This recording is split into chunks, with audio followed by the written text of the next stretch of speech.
চৰকাৰী সুলভ মূল্যৰ দোকানৰ এজেণ্টসকলৰ প্ৰতি ভাৰত চৰকাৰ তথা অসম চৰকাৰে ন্যূনতম সা-সুবিধা প্ৰদান নকৰাৰ প্ৰতিবাদত আগন্তুক 1 জানুৱাৰীৰ পৰা সুলভ মূল্যৰ চাউল উত্তোলন আৰু বিতৰণ বন্ধ ৰখাৰ যি সিদ্ধান্ত সদৌ ভাৰত সুলভ মূল্যৰ দোকানৰ এজেণ্টসকলে গ্ৰহণ কৰিছে সেই সিদ্ধান্তৰ প্ৰতি পূৰ্ণ সমৰ্থন আগবঢ়াইছে যোৰহাট জিলাৰ সুলভ মূল্যৰ দোকানৰ এজেণ্টসকলে। মঙলবাৰে তিয়কত যোৰহাট জিলাৰ এজেণ্টসকলৰ মাজত অনুষ্ঠিত সভাত সৰ্বভাৰতীয় পৰ্যায়ত ঘোষণা কৰা আন্দোলনৰ প্ৰতি পূৰ্ণ সমৰ্থন আগবঢ়োৱাৰ সিদ্ধান্ত গ্ৰহণ কৰে। উল্লেখযোগ্য যে এজেণ্টসকলক মাহিলী 50,000 টকাকৈ পাৰিতোষিক আদায় দিয়া, এজেণ্টসকলৰ বাবে বীমা কৰোৱা, চৰকাৰী সুলভ মূল্যৰ দোকানত দৈনন্দিন ব্যৱহৃত আন সামগ্ৰী বিক্ৰীৰ অনুমতি প্ৰদান কৰাকে ধৰি কেইবাটাও দাবীৰ সমৰ্থনত এই আন্দোলনৰ কাৰ্যসূচী গ্ৰহণ কৰিছে সদৌ ভাৰত সুলভ মূল্যৰ দোকানৰ এজেণ্ট সন্থাই। চৰকাৰে এজেণ্টসকলৰ দাবী পূৰণ কৰিলে আন্দোলন স্থগিত ৰখাৰ সিদ্ধান্ত গ্ৰহণ কৰিব, অন্যথা তীব্ৰ আন্দোলন অব্যাহত ৰখাৰ হুংকাৰ প্ৰদান কৰিছে। আমি সদৌ অসম সুলভ মূল্য ব্যৱসায়ী সন্থা তথা সদৌ ভাৰত সুলভ মূল্য ব্যৱসায়ী সন্থাৰ দ্বাৰা ঘোষিত 1 জানুৱাৰীৰ পৰা চাউল উত্তোলন আৰু বিতৰণ কাৰ্যসূচী আমি বন্ধ কৰিছোঁ। যিহেতু আমাৰ সুলভ মূল্যত দোকানীসকলৰ বিভিন্ন দাবী আছে, এই দাবীসমূহৰ প্ৰতি কেন্দ্ৰীয় চৰকাৰে হওক বা ৰাজ্য চৰকাৰে হওক আওকাণ কৰি আহিছে।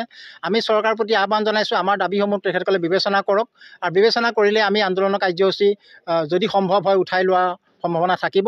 আমি মাহেকীয়া পাৰিতোষিক 50,000 টকা বিচাৰিছোঁ আৰু আমাৰ ৰেচনৰ দোকানৰ জৰিয়তে সুলভ মূল্যৰ দোকানৰ জৰিয়তে দৈনন্দিন প্ৰয়োজনীয় সামগ্ৰীসমূহ আমি বিতৰণ কৰাৰ এটা ব্যৱস্থা কৰিবলৈ চৰকাৰক আহ্বান জনাইছোঁ।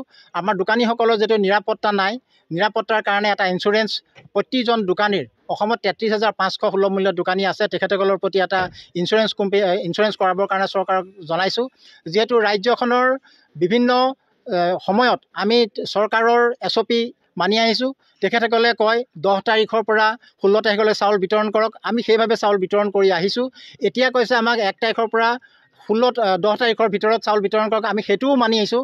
তথাপিতো আমি যেতিয়া চৰকাৰী অনুজ্ঞাপ্ৰাপ্ত আমি একোজন এজেণ্ট, গতিকে এজেণ্টসকলৰ চৰকাৰী অনুজ্ঞাপত্ৰ দিছে, গতিকে আমি এজন চৰকাৰী কৰ্মচাৰী হিচাপে ভাবিছোঁ আৰু আমাক চৰকাৰী কৰ্মচাৰী হিচাপে তেখেতসকলে বিবেচিত কৰক।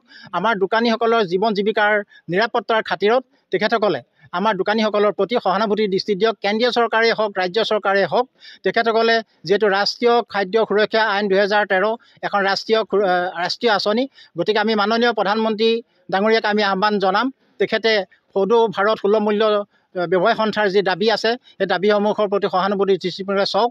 নহ'লে যদি তেখেতসকলে আমাৰ দাবীসমূহৰ পৰা আওকাণ কৰে, অদূৰ ভৱিষ্যতে কিন্তু সুলভ মূল্য দোকানীসকল ইয়াতকৈ ভয়ংকৰ কাৰ্যসূচী গ্ৰহণ কৰিবলৈ বাধ্য হ'ব। অসম আদিত্য, তিয়ক।